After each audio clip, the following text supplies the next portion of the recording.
चलिए यारो स्टार्ट करते हैं आज का इन्वेंट्री वैल्यूएशन का क्लास। लास्ट क्लास में जो पढ़े थे टू क्लासेस पे उसको रिवाइज करते हैं। सबसे पहले आप लोग मेरे साथ साथ बोलेंगे कौन सा accounting standard deals with inventory valuation. आवाज नहीं आ रहा यार।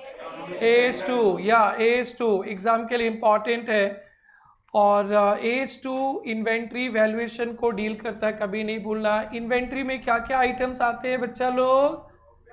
Raw material, work in progress, finish goods, consumable, store spares, packing materials, loose tool. Store spares को लेके थोड़ा सा चक्कर है। स्टोर स्पेयर्स अगर रेगुलरली यूज है, एवरीवेयर यूज होता है तो इन्वेंट्री है, और स्पेसिफिक टू पार्टिकुलर एसेट्स है तो fix assets, that is property, plant and equipment.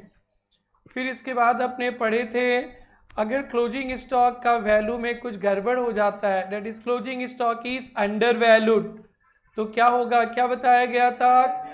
Current year profit come, next year profit ज़्यादा। अगर क्लोजिंग स्टॉक ओवर वैल्यूड हो गया तो करेंट ईयर प्रॉफिट ज़्यादा, नेक्स्ट ईयर प्रॉफिट कम। इसे याद रखेंगे एग्जाम तक, हम कभी नहीं भूलना। फिर उसके बाद वैल्यूएशन, इन्वेंट्री कैसे वैल्यू करते हैं? कॉस्ट और NRV which ever is lower. Normally cost he lower रहता है, NRV तो आसमान को छूता है। Only damage goods, defective goods, abnormal goods का NRV लोअर रहता है, बट नॉर्मली इन्वेंट्री का वैल्यूएशन कॉस्ट पे ही रहता है, क्योंकि आपके दुकान में तो अच्छे अच्छे सामान रहते हैं। और ये किस तरह से कंपैरिजन करेंगे कॉस्ट और NRV, ये भी बताया गया था। Item wise, group of item wise, not overall दुकान वाइज। फिर सिखाए थे सर NRV कैसे कैलकुलेट होता है। यस सिखाया गया था। क्या बताया गया था? Estimated sales value minus estimated expenses on sale, that is selling commission, NRV calculate हो गया। फिर कॉस्ट पे आ गए थे। कॉस्ट कैसे कैलकुलेट होता है? एक ट्रेडर के लिए purchase price minus trade discount plus non refundable duties taxes, that is no ITC, plus carriage all other expenses related to purchase वगैरह सब आ जाएगा। कैश डिस्काउंट माइनस नहीं होगा, और ड्यूटीज टैक्सेस जो रिफंडेबल है वो आपके कॉस्ट में प्लस नहीं होएगा। और मैन्युफैक्चरर के लिए कॉस्ट क्या बताया गया था? रॉ मटेरियल का cost, that is direct material plus direct wages plus factory का खर्चा। डायरेक्ट एक्सपेंसेस भी एक होता है प्लस फैक्ट्री का खर्चा। ये आप लोग फिर से सीखेंगे फाइनल अकाउंट पे, फैक्ट्री ओवरहेड बोलते हैं। और भी कुछ सिखाया था बेटा, 5 cost excluded, 5 cost excluded from inventory, interest, office, selling, abnormal loss, storage. कभी कभी स्टोरेज का कॉस्ट इन्वेंट्री में आता भी है, हाँ नहीं भी आता है, तो ऐसे तो आते ही नहीं है, बट कभी कभी आता है। कब बेटा? जब स्टोरेज प्रोडक्शन प्रोसेस का पार्ट है, स्टोरेज प्रोडक्शन प्रोसेस के लिए चाहिए, तो फिर स्टोरेज कॉस्ट इन्वेंट्री में आएगा, अदरवाइज नहीं आएगा। आपके फाउंडेशन में इतने हाई लेवल पे क्वेश्चंस नहीं मिलेंगे। इतने ही पढ़े थे अपने आगे। तो बेटा फाइनली इन्वेंट्री का वैल्यूएशन कॉस्ट पे होता है। NRV तो बहुत रेयर सिचुएशन पे लोअर होता है, नॉर्मली NRV हायर होता है, NRV नॉर्मली हायर होता है।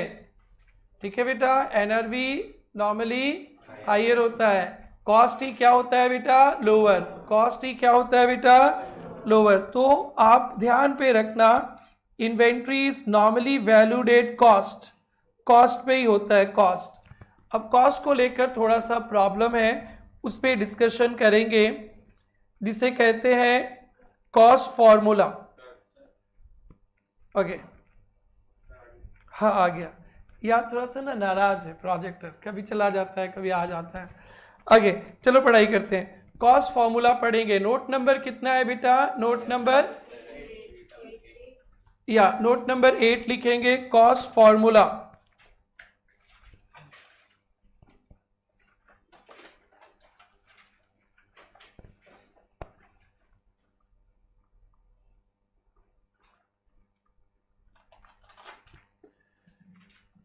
इन्वेंट्री नॉर्मली कॉस्ट पे ही वैल्यू किया जाता है, तो कॉस्ट के लेकर थोड़ा सा प्रॉब्लम है। AS2 ने बोला कि देखिए चार्टर्ड अकाउंटेंट जी, प्रॉब्लम होगा तो ऐसे सोल्व करना, आप लोगों को समझना है अभी, हाँ अच्छी तरह से। बेटा कॉस्ट फॉर्मूला के लिए दो मेथड है, कॉस्ट मेथड लिखना नहीं, समझना, कॉस्ट मेथड और एक non cost method. Cost formula बोलता है कि ये पेन आपके गोडाउन पे है, तो आप पता कीजिए कितना में खरीदे हो, कितना कॉस्ट में खरीदे हो। आप पता कीजिए, जाके पेपर से चेक कीजिए इस पेन को कितना में खरीदे और उतने ही वैल्यू दिखाइए, जितना में खरीदे उतने ही वैल्यू दिखाइए, इसको बोलते हैं कॉस्ट मेथड। जितना में खरीदा उतने ही वैल्यू दिखाइए, इसको क्या बोलते हैं बेटा? Cost method. आप चेक कीजिए पास रिकॉर्ड से, देखिए कितना में खरीदे। सर 2 रुपया में खरीदा, 2 रुपया इसका वैल्यू दिखा दीजिए। 5 रुपया में खरीदा, 5 रुपया दिखा दीजिए, बस यही है। 10 रुपीज में खरीदा, 10 rupees, cost method. Non cost method तब यूज करेंगे जब कॉस्ट मेथड फॉलो नहीं कर पाएंगे। हमने इसे कितना में खरीदा था उसका कॉस्ट पता नहीं कर पा रहे, पेपर्स मिसप्लेस्ड हो गया, paper destroyed by fire, destroyed by flood. आपने कितना में इस पेन को खरीदा था वो पता ही नहीं है आपको। हो सकता है ना कभी ऐसा कागज पत्र सब जल गया, बुरा सिचुएशन पे, तो हमारे चार्टर्ड अकाउंटेंट जी जुगाड़ बैठाएंगे।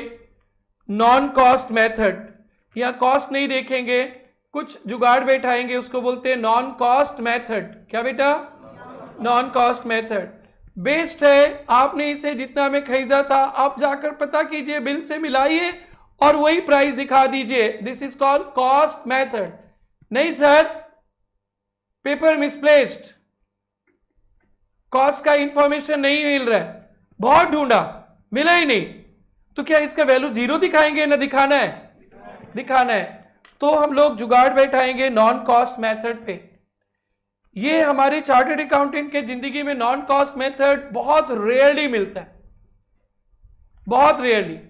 जैसे एक डॉक्टर जी के पास पेशेंट जाता है, नॉर्मल पेशेंट ही जाते हैं, नॉर्मली नॉर्मल पेशेंट ही जाता है, बीमार उमार रहता है, ठीक कर देते हैं। कभी कभी ऐसा होता है ना, एकदम मरा हुआ इंसान है, एकदम अब बचने का उपाय नहीं है, वैसा भी तो मरीज जाता है ना डॉक्टर के पास, तो डॉक्टर छोड़ देता है ना, बचाने का कोशिश करता है, बचाने का कोशिश।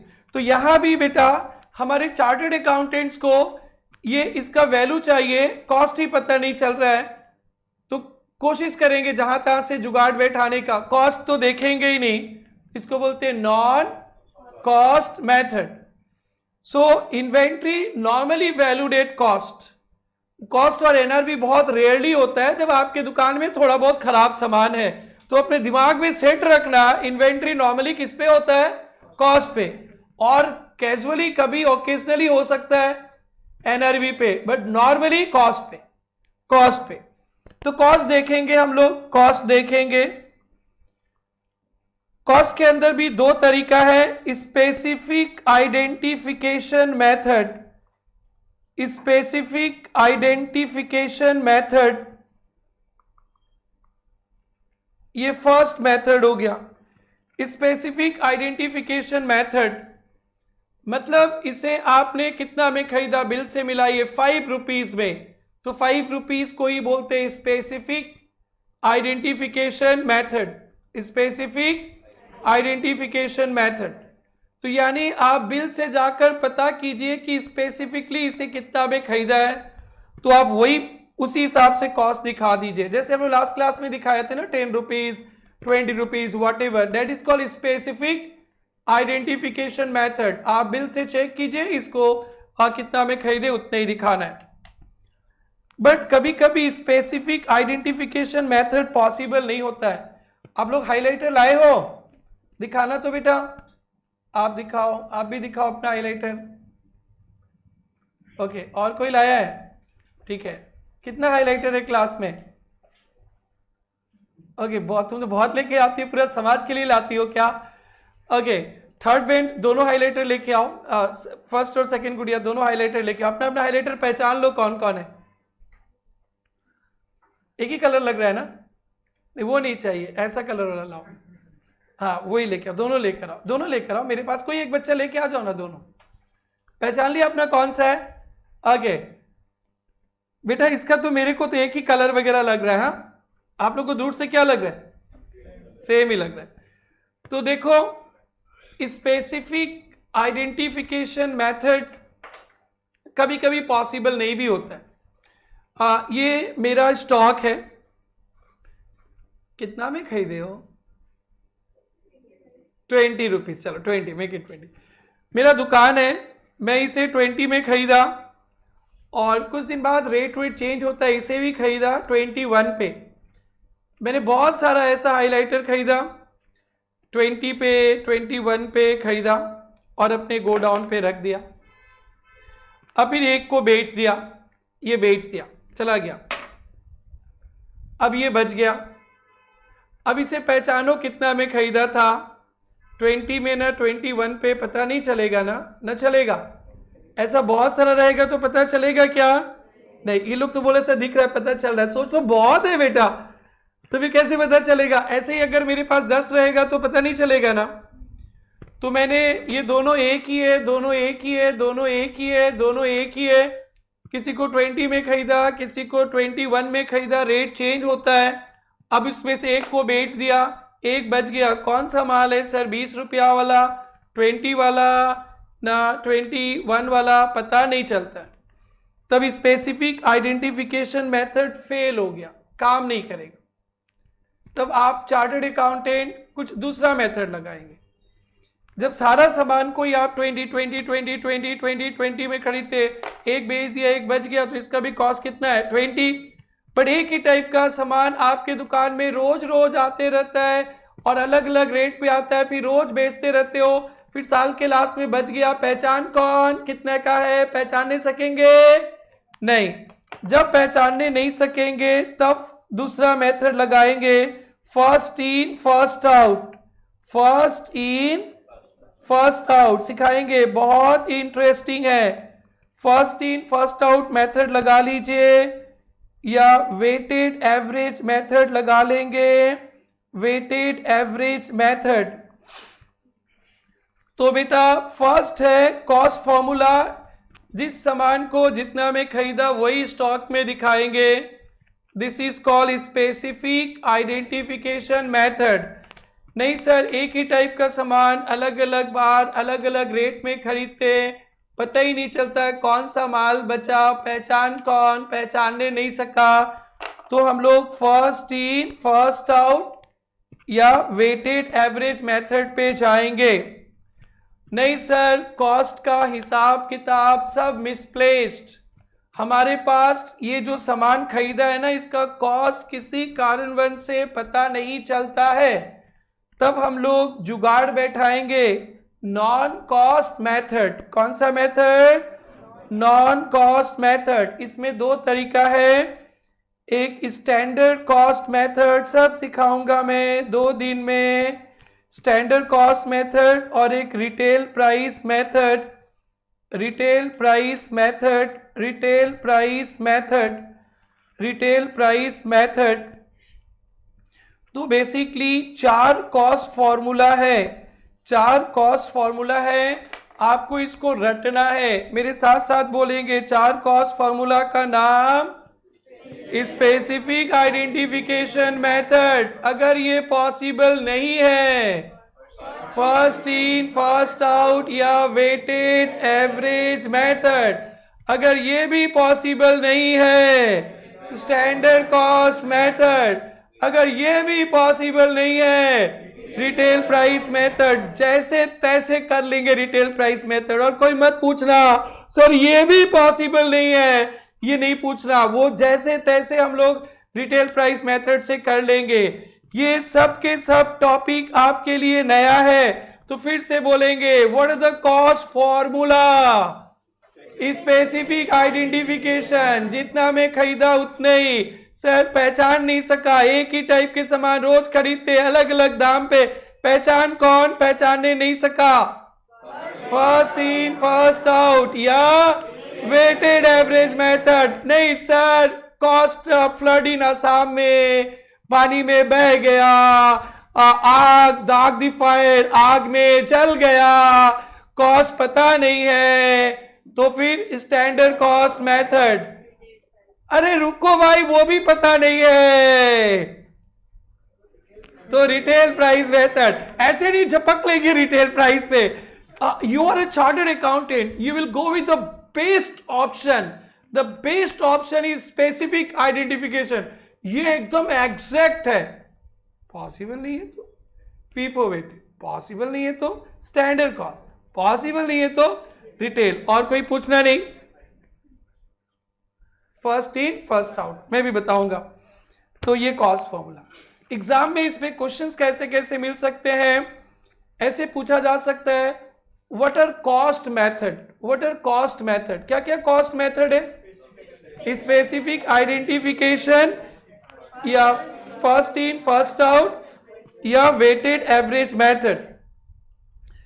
What are non cost method? Standard cost method, retail price method. अब हम लोग सब पे काम करेंगे। जो बच्चे आज, बहुत सारे बच्चे आज नया नया फर्स्ट डे फर्स्ट शो आए, सर लास्ट बेंच भी योर फर्स्ट क्लास, आपका भी फर्स्ट क्लास। आपने वीडियो देखा है? आप लोगों ने देख लिया? क्या नाम है आपका? आपने वीडियो देख लिया? कितना? इन्वेंट्री वैल्यूएशन का वीडियो देखा? कितना? 1 आपने देखा? आपने भी देख लिया? वाह, स्मार्ट स्टूडेंट्स, बैठो। तो आप लोग को थोड़ा तकलीफ होगा, ओनली 5 मिनट्स, उसके बाद एकदम बराबर हो जाएगा। This side, hello Lalla, this side done. तो चलो नोट नंबर कितना पे आ गए आप लोग? नोट नंबर 8 पे। चलिए लिखिए। और जो बच्चे आज ज्वाइन किए, इसके पहले 7 नोट्स आप लोग लेक्चर 1-2 से देख लीजिएगा, कॉपी कर लीजिए। कॉस्ट फॉर्मूला,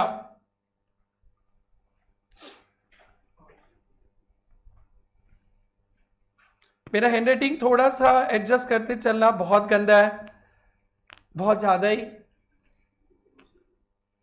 मेरे से ज्यादा हैंडराइटिंग किसी का इस संसार में खराब नहीं हो सकता है, फिर भी कोई बात नहीं, आप लोग एडजस्ट करना। 23-4 ईयर से नॉर्थ ईस्ट समझ रहा है मेरा handwriting. Cost method, non cost method.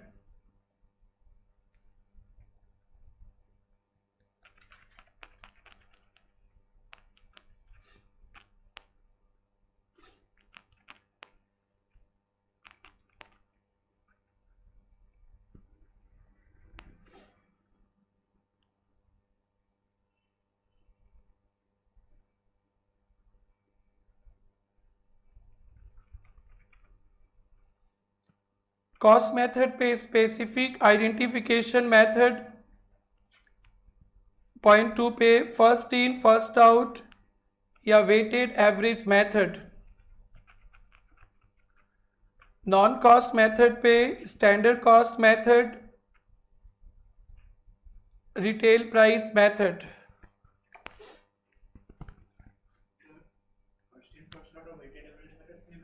नहीं, दोनों अलग अलग है, इसके अंदर है, पढ़ाएंगे आज, पढ़ाना है। First in first out, weighted average अभी पढ़ाना है। इसमें 2 हो गया, एक ए समझ लीजिए, एक बी समझ लीजिए, कोई भी लगा सकते हैं।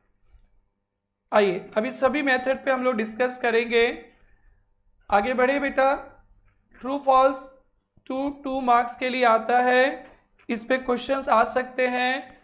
कोई मेथड का नाम दे देगा और पूछेगा कि ये कॉस्ट मेथड है ना नॉन कॉस्ट। तो बेटा जिसमें कॉस्ट देखते हैं कॉस्ट मेथड है, जब कॉस्ट ही पता नहीं है तो नॉन कॉस्ट देखेंगे। बुक में, अभी बुक का आप लोग को क्लास में नहीं पढ़ना है, घर पे पढ़ना है, अभी नहीं। Cost formula, specific identification method, book अभी नहीं पढ़ना है आप लोग को, बस ऐसे बोर्ड पे देखना है। अगर वो पॉसिबल नहीं होगा, in case specific identification method not possible, अगर किसी कारणवश इसे कितना में खरीदे नॉट पॉसिबल, बेटा ये दे दो, नहीं तो बाई मिस्टेक मैं रख ही लूंगा। बोले कि एग्जाम्पल के लिए दिया, रख ही लिया। आप लोग पहचान लोगे आपका कौन सा है, पहचान लेना। या किसी कारणवश स्पेसिफिक आइडेंटिफिकेशन मेथड पॉसिबल नहीं है, then following methods can be used. First in first out method, weighted average cost method. Simple average normally follow नहीं होता है, तो फीफो और वेटेड एवरेज। और when it is impracticable to calculate actual cost, कभी कभी कॉस्ट वाला information है ही नहीं हमारे पास, पेपर मिसप्लेस्ड हो गए, कहीं से भी उपाय नहीं हो रहा है, तब हम लोग नॉन कॉस्ट मेथड में जाएंगे। नॉन कॉस्ट मेथड में क्या है, स्टैंडर्ड कॉस्ट और रिटेल, ठीक है, या एडजस्टेड सेलिंग प्राइस। तो हम लोग को चारों मेथड पे काम करना है। फर्स्ट मेथड पे तो कर ही लिए थे, कल जितना भी सम किए थे ना कॉस्ट और एनआरवी, वो स्पेसिफिक आइडेंटिफिकेशन मेथड था, इसलिए दिस मेथड ऑलरेडी डन। तो आज हम लोग सीखेंगे FIFO method, first in first out. तो आपके कॉपी में नोट नंबर कौन सा आने आएगा अभी, 9। First in first out, first in first out. नाम से देखिए बेटा, नाम से कुछ आपको पता चल रहा है, पहले आया, जो पहले आया वो पहले गया, फर्स्ट इन फर्स्ट आउट। मैं इस पे नोट्स वगैरह लिखाऊंगा, पहले एक बार देख लीजिए आप लोग अच्छी तरह से first in first out method में किस तरह से काम होता है, देखेंगे। मैं मार्च मंथ का स्टडी कर रहा हूं, मार्च का, मार्च 23 का। 5 मार्च को मैंने परचेज किया, मैंने लिखना नहीं बेटा, समझना, प्रॉब्लम हो रहा है क्या, प्रॉब्लम, ओके। देखो बेटा, मार्च को परचेज किया, 5 मार्च को 100 यूनिट्स मैंने खरीदा अपने दुकान के लिए एट द रेट 2 रुपया में। तो 100 यूनिट्स अपने दुकान में सामान खरीद के लाया 2 रुपया में, तो कितना हो गया बेटा, 200। फिर मैंने 20 मार्च को और सामान खरीदा 200 यूनिट्स, बट एक ही सामान को जब मैं खरीदता हूँ इतना दिन के बाद ना रेट चेंज हो जाता है, तो 3 रुपीज़ लिख दिया मैं, 3। तो 200 यूनिट्स एट द रेट 3 कितना हो गया बेटा, 600, है ना, ओके। अब देखो 25 मार्च को मैंने सोल्ड कर दिया, माल बेच दिया या इशू कर दिया, इशू इन प्रोडक्शन करने के लिए रॉ मटेरियल, चलो हम लोगों ने सोल्ड कर दिया या इशू कर दिया, 250 यूनिट्स इशू कर दिया। हमने पहले खरीदा था 100 यूनिट्स 2 रुपया में और 200 खरीद लिया 3 रुपया में, तो हमारे दुकान पे टोटल माल कितना यूनिट्स हो गया, 300 यूनिट्स। और बेटा हमने 250 यूनिट्स 25 मार्च को बेच दिया, चला गया। अब बताएंगे कितने यूनिट्स क्लोजिंग स्टॉक बचा हमारे दुकान पे 31 मार्च को, क्लोजिंग स्टॉक कितना यूनिट्स, 50 यूनिट्स। तो हमें इस चैप्टर में ये सीखना है इस 50 यूनिट्स का वैल्यू क्या है। This is inventory, this is our closing stock, what is the value of closing stock 50 का, ये सीखना है हम लोगों को इस चैप्टर में, मैं आपको बताऊंगा। तो ये 50 यूनिट्स। अब तो या तो हम लोग का 2 रुपया वाला माल बचा रहेगा या तो 3 रुपया वाला, हम लोग 2 पे माल खरीदे 3 पे, अब कौन सा वाला सामान बचा है, 2 रुपीज वाला बचा है ना 3 रुपीज वाला, यही तो देखना है ना बेटा, या तो 2 वाला होगा या तो 3 वाला, तो कौन सा वाला होगा एग्जैक्टली पता नहीं। अगर पता रहता तो स्पेसिफिक आइडेंटिफिकेशन मेथड फॉलो कर लेते हैं। हम लोग देखेंगे, हमारा एजम्पशन है फीफो मेथड पे, first in first out method पे प्राइसिंग किया। जो प्राइसिंग करते ना वो मान लेते हैं जो पहले आया वो पहले निकल गया, जो पहले आया वो पहले निकल गया। रियलिटी में कौन सा निकलेगा पता नहीं, क्योंकि सब एक साथ रख दिया, पहचान कौन, पहचानने सकोगे क्या, नहीं। आप किसी सामान को भी निकाल लो, उससे मतलब नहीं, बट हमारा एजम्पशन रहेगा जो पहले आया वो पहले गया, जो पहले आया वो पहले गया। तो देखो तो कितना गया, कितना गया, 250, 250। अब बताओ पहले कौन सा माल आया बेटा, 2 रुपया वाला। पहले कौन सा माल आया, 2 रुपया वाला, ये चला गया। लेकिन 250 जाएगा ना भाई, 2 रुपये वाला माल तो 100 पीस है, तो 100 पीस तो 2 रुपये वाला निकल गया, और भी तो 150 चाहिए ना, और 150 कहां से जाएगा, 3 रुपये वाला। डन बेटा, ओके। तो देखना, इशू या cost of goods sold, issue या कॉस्ट ऑफ गुड्स सोल्ड, कितना यूनिट्स बेच दिया आपने बेटा, 250 यूनिट्स, है ना। अब इसका वैल्यू निकालना है, तो कहां से जाएगा बेटा, फ्रॉम 5 मार्च वाला से जाएगा, 100 इंटू 2, 200 गया, फ्रॉम 20 मार्च 250 चाहिए ना, 100 गया, और 150 कहां से जाएगा, 3 वाला, 450। ये हमारा चैप्टर नहीं है, हमें ये नहीं सीखना है। हमें ये सीखना है कि बचा जो है उसका value, inventory, closing stock, closing stock कितना यूनिट्स, 50 यूनिट्स। ये कहां से बचेगा, कहां से बचेगा, ये तो खत्म हो गया है ना।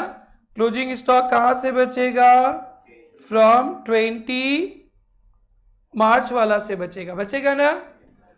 5 मार्च वाला है ना, इशूड हो गया बेटा, इशूड चला गया, बेच दिया, चला गया ना।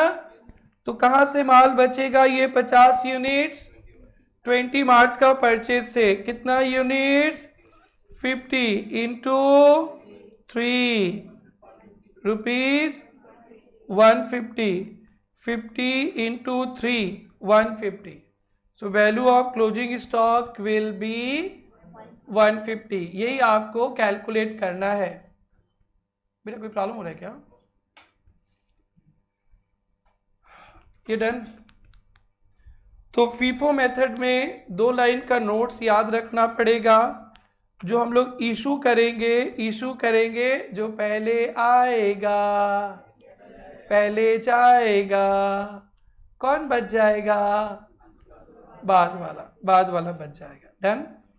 ये जो कंसेप्ट आप सीख रहे हो, यहाँ तो चाहिए, सीए इंटरमीडिएट पे, अकाउंट्स में भी चाहिए, कॉस्ट अकाउंटिंग में भी चाहिए, कॉस्ट अकाउंटिंग पे 2 सब्जेक्ट में चाहिए, और आपको लाइफ टाइम प्रैक्टिकल लाइफ पे चाहिए। तो बढ़िया से सीखना। तो ये कंसेप्ट क्लियर हो गया। तो फीफो मेथड का नोट्स ना 2 लाइन पे दिखाएंगे।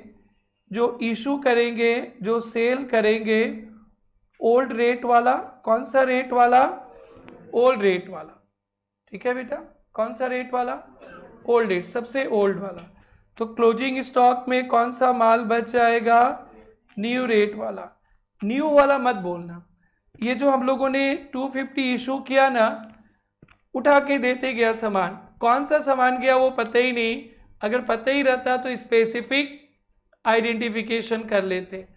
एक ही टाइप के, सपोज ये पेन का ही मेरा दुकान है, मैंने 100 पीस पेन खरीदा 2 रुपया में, फिर 200 पीस खरीदा 3 रुपये में, ऐसे ही, और रख दिया गोडाउन में 250 पीस, 300 पीसेस यूनिट्स। फिर बाद में जब कस्टमर से आ रहा है, यहीं से उठा के दे रहे, तो पता चलेगा कि 2 वाला माल है ना, 3 वाला नहीं, पता नहीं चलेगा। बट हम लोग सोच लेंगे, एजम्पशन लेंगे कि पहले जो भी 100 पीस माल जाएगा वो कौन सा वाला होगा, 2 वाला। ढूंढ के नहीं कर सकते, 2 वाला 2 वाला 2 वाला ढूंढने नहीं सकेंगे, क्योंकि इसमें रेट भी नहीं लिखा है और एक ही टाइप का। फिजिकली 2 रुपये वाला ढूंढ के निकालेंगे, 3 रुपये वाला ढूंढ के बचेगा, वो पॉसिबल नहीं है। किसी को भी आप इशू कर दो, एजम्पशन होगा ओल्ड वाला निकल गया। कौन सा वाला, ओल्ड वाला। क्लियर है बेटा। तो फीफो मेथड का यही नोट्स है। issue oblique sale, which rate? Oldest rate, old rate, and closing stock will remain from new rate. इसको लिखेंगे note 1, note 2, FIFO method heading दिया बेटा, फर्स्ट इन फर्स्ट आउट दिया, हाँ उसके अंदर लिखना point 1 issue oblique sale, issue oblique sale is equal to old rate, closing stock is equal to new rate. Done. और एक नोट आएगा 3, इसके लिए 3 लाइंस छोड़ देना, आज नहीं आएगा, नोट नंबर 3 लिख के रख देना, आज के लिए नहीं। आइए एग्जाम्पल लिखेंगे बेटा, एग्जाम्पल नोट नंबर 3 के लिए 3 लाइंस छोड़ दीजिएगा।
क्वेश्चन लिख लिया सबने बेटा? ठंडा लग रहा है तो आप तो इधर आ जाओ ना, फर्स्ट बेंच सेकंड बेंच पे आ जाओ बेटा।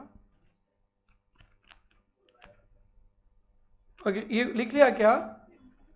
ये आंसर लिखेंगे इशू या cost of goods sold,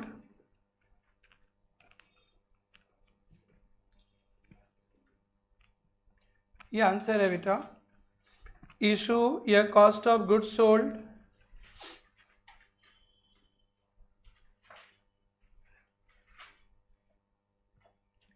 $250 units का from 5th March, 100 units at the rate 2, from 5th March 100 unit, from 5th March 100 units at the rate 2, 200 from 20 March 150 units at the rate 3,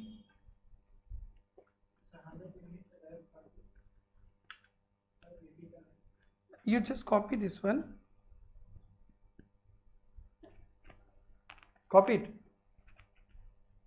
ये copy कर लो, कर लिया, copy कर लिया, अरे ये लिख लिया तो फिर रिपीट करने बोला, नहीं 100 यूनिट्स 2 रुपीज वाला 200,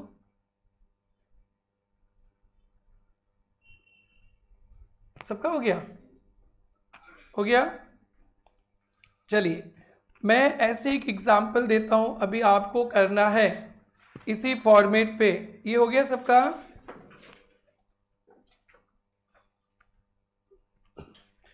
हमें इस चैप्टर में कॉस्ट ऑफ गुड्स सोल्ड नहीं निकालना है, बट कैलकुलेट कर लेंगे।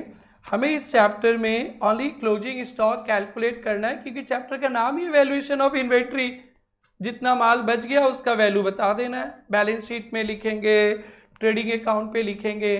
सोचिए ट्रेडिंग अकाउंट पे 11-12 में भाई क्लोजिंग स्टॉक लिखते थे, क्या रेडीमेड फिगर था, क्या जिंदगी था 11-12 पे। आज उसी को कैलकुलेट करना सीख रहे हो, चार्टर्ड अकाउंटेंट्स बन रहे आप लोग।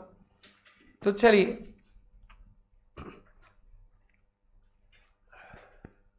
एक एग्जाम्पल लेते हैं और मार्च मंथ का ही 4th March purchase 500 units at the rate 10, 500 units at the rate 10 कितना हो गया बेटा 5000। फिर 10th मार्च को फिर से purchase 700 units at the rate 11, 7700। फिर 20 मार्च को इशू या सोल्ड 1000 यूनिट्स, 1000 यूनिट्स सोल्ड कर दिया।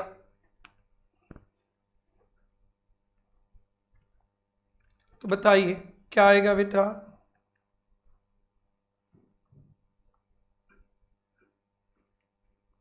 इशू का वैल्यू या कॉस्ट ऑफ गुड्स सोल्ड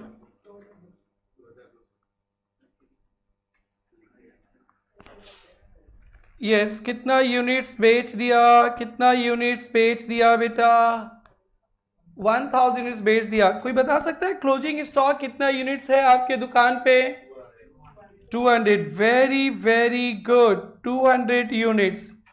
हमें इस 200 का कॉस्ट चाहिए लेकिन कॉस्ट ऑफ गुड्स सोल्ड भी कैलकुलेट करो।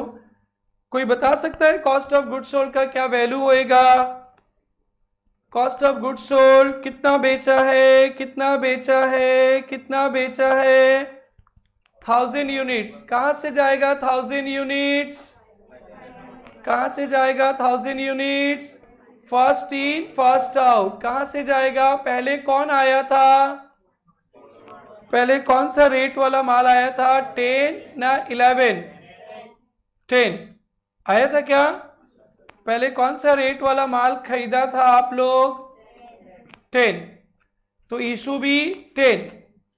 तो कितना लिखेंगे बेटा 500 इंटू 10 चला गया,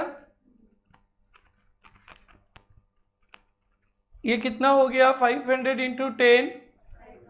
last bench you are having any problem हो रहा है क्या, या 500 इंटू 10 क्या होगा 500 इंटू 10 5000। बेटा 1000 इशू करना है ना, और 500 कहां से जाएगा 11 वाला से 5500, तो कितना हो गया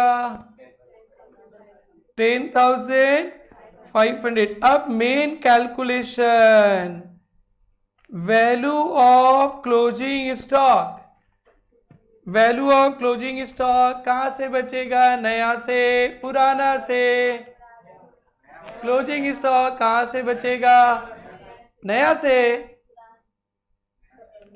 आई मीन कौन सा रेट वाला, कौन सा रेट वाला बचेगा, नया रेट वाला है ना।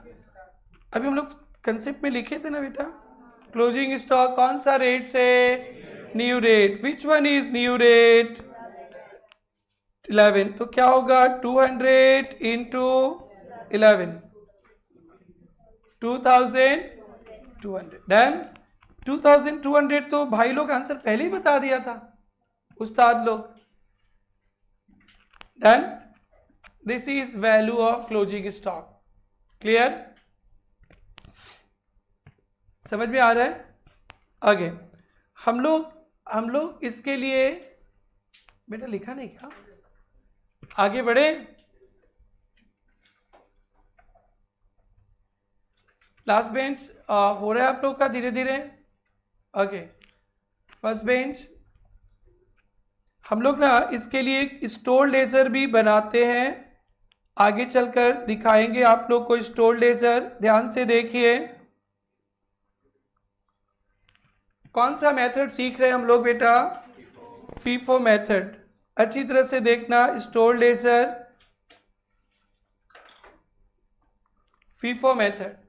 जब बेटा हमारे दुकान पे ना बहुत बार सामान आएगा, बहुत बार जाएगा ना, तो प्लस माइनस नहीं कर सकते, स्टोर लेजर बनाता हूं मैं। अच्छी तरह से देखेंगे स्टोर लेजर का फॉर्मेट एक डेट का घर रहता है, एक पर्टिकुलर्स का घर, और माल परचेस करने से रिसीप्ट्स होता है और सेल करने से क्या होता है, इशू, और बच जाएगा तो उसको बोलते हैं बैलेंस। ये फॉर्मेट है स्टोर लेजर का। एक डेट का घर, एक पर्टिकुलर्स का घर, एक माल खरीदेंगे तो रिसीप्ट्स का घर, माल बेचेंगे तो इशू, और जो बच जाएगा उसको बैलेंस। रिसीप्ट्स के अंदर भी 3 कॉलम्स रहेगा, क्वांटिटी, रेट और अमाउंट। इशू के अंदर भी क्वांटिटी, रेट और अमाउंट। बैलेंस के अंदर भी क्वांटिटी, रेट और अमाउंट। क्वांटिटी यूनिट्स में दिया है तो यूनिट्स में लिखेंगे, केजी में दिया है तो केजी में लिखेंगे, पीसेस में दिए गए तो पीसेस लिखेंगे। रेट तो इंडिया में रुपीस में ही चलता है, फॉरेन में जाके प्रैक्टिस करेंगे तो डॉलर मिलेगा। चलिए, ये फॉर्मेट है बेटा। तो रिसिप्ट्स के अंदर 3 कॉलम बनेगा, एक किसका, क्वांटिटी का, एक रेट का और एक बैलेंस।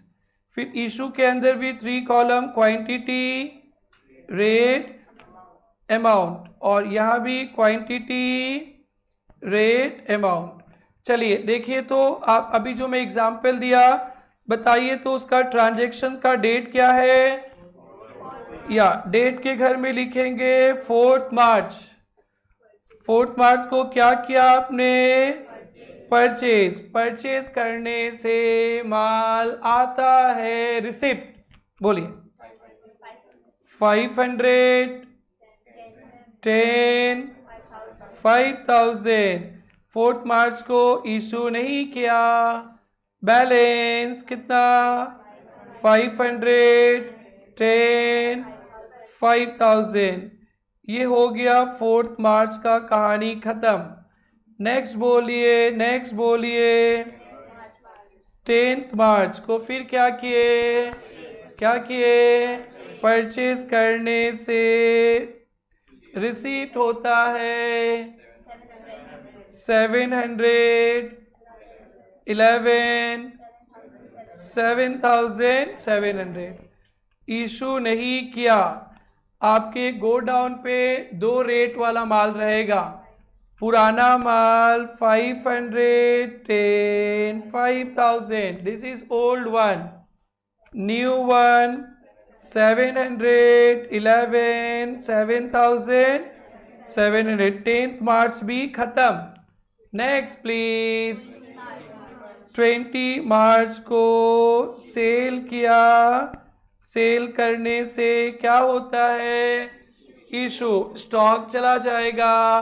कितना सेल किया, 1000 यूनिट्स। अब तो प्रॉब्लम होएगा, 2 रेट वाला माल है, पुराना रेट 10, नया रेट 11। तो first in first out, old वाला निकलेगा। कौन निकलेगा, ओल्ड। ओल्ड वाला कौन सा रेट का है, 10 वाला। तो 10 वाला पहले निकलेगा। कितना निकलेगा, 500, 10 वाला 5000। बेटा और 500 चाहिए। 500 कौन सा वाला, 11 वाला 5500। यस। अब स्टॉक कौन सा बचेगा, ये 10 वाला है ना खत्म, ये 11 वाला है ना खत्म है।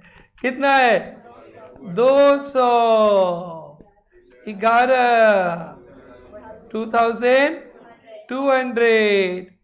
A value of closing stock 200 units at the rate 11। कितना हो जाएगा, 2200। जब बेटा 1-2 ट्रांजेक्शन्स रहेगा तो नज़रों से देखकर आप बता सकते हो। जो बहुत सारे ट्रांजेक्शन रहेगा ना तो आपकी नज़र धोखा खा जाएगा, तो स्टोर लेजर बनाते हैं। ये लेजर बनाने के लिए इंस्टीट्यूट 5 नंबर देता है, 5 मार्क्स देता है, 5 मार्क्स। Is it okay? और ऐसे पूछे कॉस्ट ऑफ गुड्स सोल्ड, तो कॉस्ट इशू किया ना बेटा, तो कितना आएगा देखो तो बेटा, cost of goods sold 5,000 plus 5,500, 10,500. Anyone, any problem? That side, any problem? This side, first day, first solo के लिए problem? No problem. Copy this one. कोई प्रॉब्लम होगा तो बताइएगा बेटा। आप अपना जिंदगी बना रहे हैं, सिर्फ पास करने के लिए नहीं आए बेटा, जिंदगी भर का खेला है इसमें। थोड़ा भी तकलीफ आप पूछिएगा। हाँ बोलो, नहीं कुछ पूछ रही थी, इसको क्या चाहिए? ओहो सो सॉरी।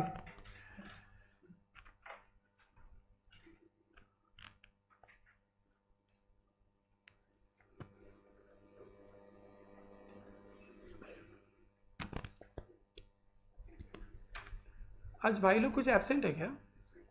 कौन कौन? बहुत सारा। एक तो कोठारी जी,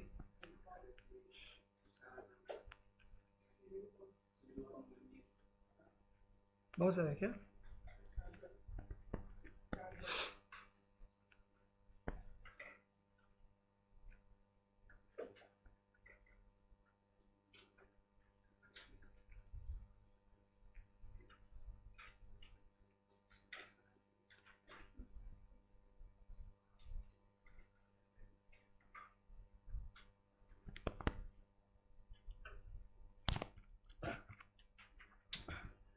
फर्स्ट बेंच सिस्टर, क्या नाम है आपका?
बेटा ये हो गया सबका?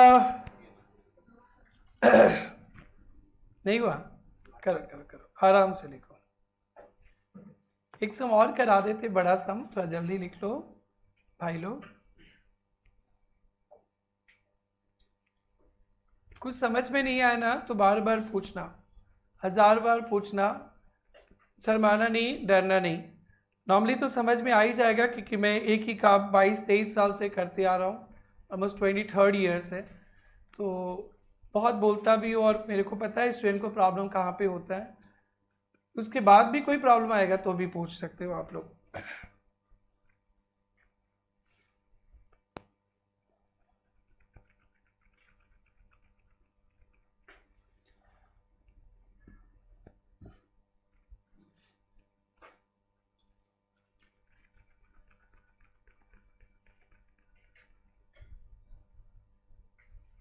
सर वो 10 मार्क्स को बैलेंस का साइड में 500 और 780 लिखा क्वांटिटी।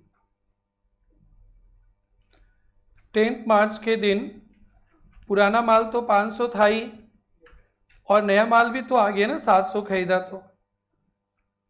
तो आपके गोडाउन पे 1200 यूनिट्स है 10 तारीख को, इसलिए दोनों को लिखा। डन, ये हो गया डन। देखो मैं स्टोर लेजर कैसे सम्स के लिए चाहिए मैं दिखाता हूँ आपको सम। ये आप लोग अपना किताब खोलेंगे प्रेरणा से, जो मैथ दिया गया है, पेज 34 प्रॉब्लम 1।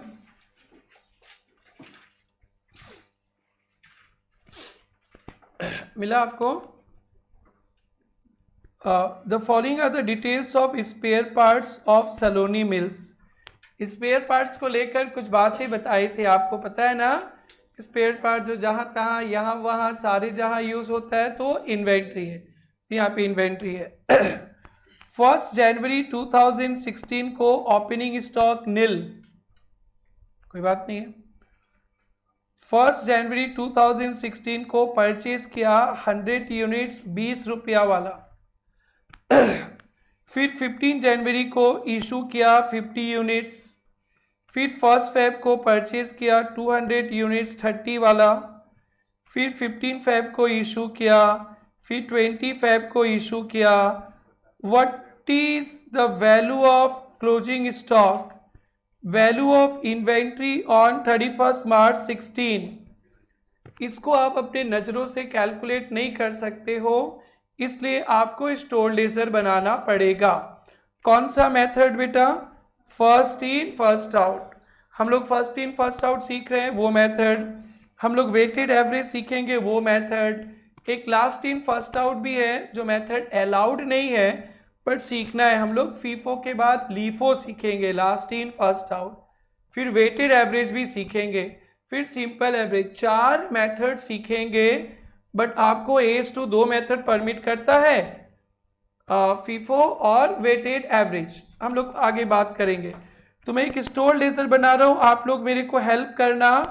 पहले बताओ तो कौन सा आंसर कर रहे? 1 का A है ना, P1 का क्या बेटा? A।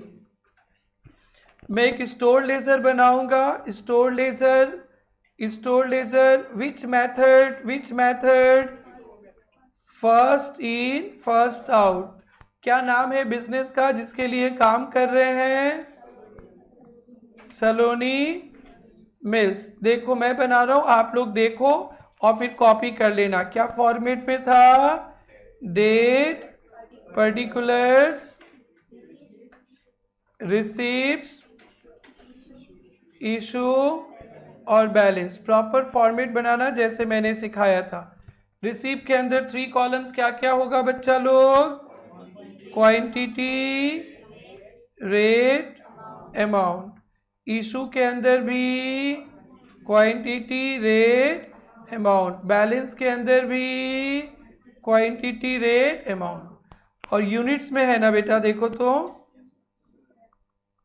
आपको अभी नहीं करना है, हाँ आपको देखना है, आपको नेक्स्ट क्लास से करना है, अच्छा से देखना है बेटा। आप लोग प्रोफेशनल बनने जा रहे हो उसलिए बढ़िया से समझो। 11-12 की तरह नहीं करना, फटाफट लिखना है, ऐसा नहीं करना, एकदम गिव टाइम, बहुत टाइम देना है। चलो देखो अब क्वेश्चन पढ़ेंगे हम लोग।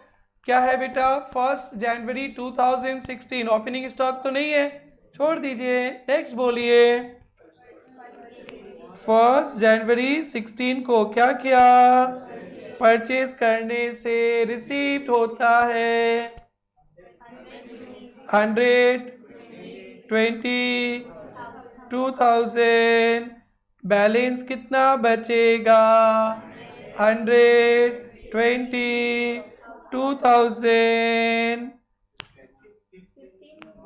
15,116 क्या हुआ, इशू इशू इशू कितना, 50 यूनिट्स इशू कर दिया। रेट 21,000। अब कितना माल बचेगा आपके गोडाउन पे, 50 चला गया, 50,20,000।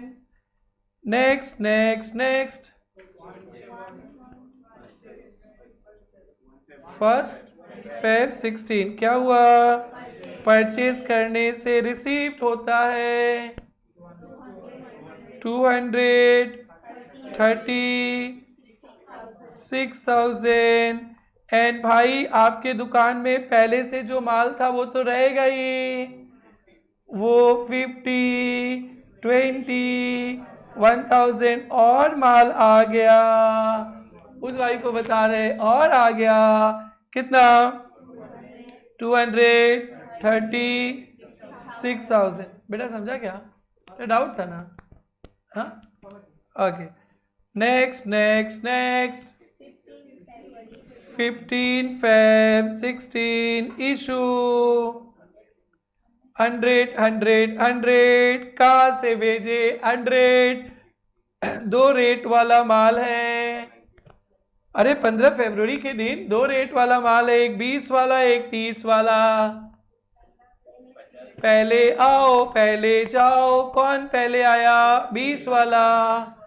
ओल्ड रेट इशू क्या करूं बोलो, 50,20,000 और चाहिए और 50,30,1,500।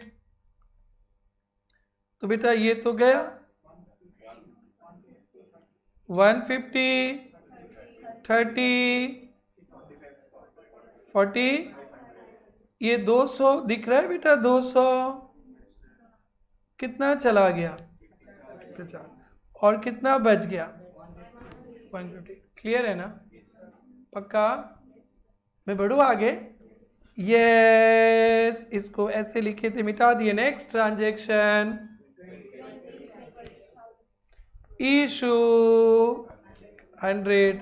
अभी तकलीफ है क्या, नहीं तकलीफ है ना, क्यों नहीं है, एक ही रेट वाला माल है। कौन सा रेट वाला, 30। तो क्या करूं, 133,000। स्टॉक 50, 30, 1,500। और बोलो, खत्म हो गया। पेपर सेटर ने क्या पूछा, लास्ट लाइन पे देखिए, वैल्यू ऑफ इन्वेंट्री ऑन 31 मार्च 16। 25 के बाद कोई ट्रांजेक्शन नहीं है तो यही बच जाएगा। कितना बचा stock, 50 units at the rate 30, 1,500। वो जो अकाउंटेंट बनाते हैं ना बैलेंस शीट में क्लोजिंग स्टॉक, ये आप बना के दोगे 1,500। समझ में आ गया, फॉर्मेट थोड़ा ढंग से बनाना, छाप लो, फिर छुट्टी हो जाएगा। फिर नेक्स्ट क्लास में लीफो वेटेड सिखाएंगे।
चलिए आज का क्लास यहीं रोकते हैं, एक बार रिवाइज करते हैं क्या क्या पढ़े। सबसे पहले आज सीखा है कॉस्ट फॉर्मूला। ब्रॉडली दो फॉर्मूला होता है, कॉस्ट मेथड और एक नॉन कॉस्ट। कॉस्ट मेथड अगर नहीं सकेंगे तब जाएंगे नॉन कॉस्ट। तो कॉस्ट मेथड के अंदर पहला था स्पेसिफिक आइडेंटिफिकेशन, वो नहीं सकेंगे तो फर्स्ट इन फर्स्ट आउट या वेटेड एवरेज।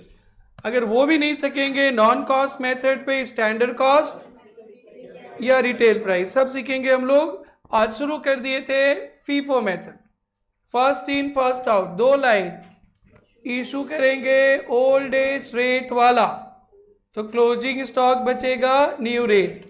सिर्फ क्लोजिंग स्टॉक पे ध्यान रखना, न्यू रेट, बस इतना ही था। और जब ऐसे देखेंगे एक आध ट्रांजेक्शन रहेगा तो नजरों से देखकर मार देंगे तीर, लग जाएगा। लेकिन जब बहुत सारे ट्रांजेक्शन रहेंगे तो नजर धोखा खाएगा, तो स्टोर लेजर बनाएंगे। स्टोर लेजर का फॉर्मेट देखिए क्या क्या होता है बेटा, डेट, पर्टिकुलर्स, रिसीप्ट्स का बड़ा सा, इशू और बैलेंस। रिसीप्ट्स के अंदर भी तीन, क्वांटिटी, रेट, अमाउंट, और इशू बैलेंस पे भी। डन। नाउ छुट्टी, कोई होमवर्क नहीं है, बस इसी को रिवाइज करके आइएगा।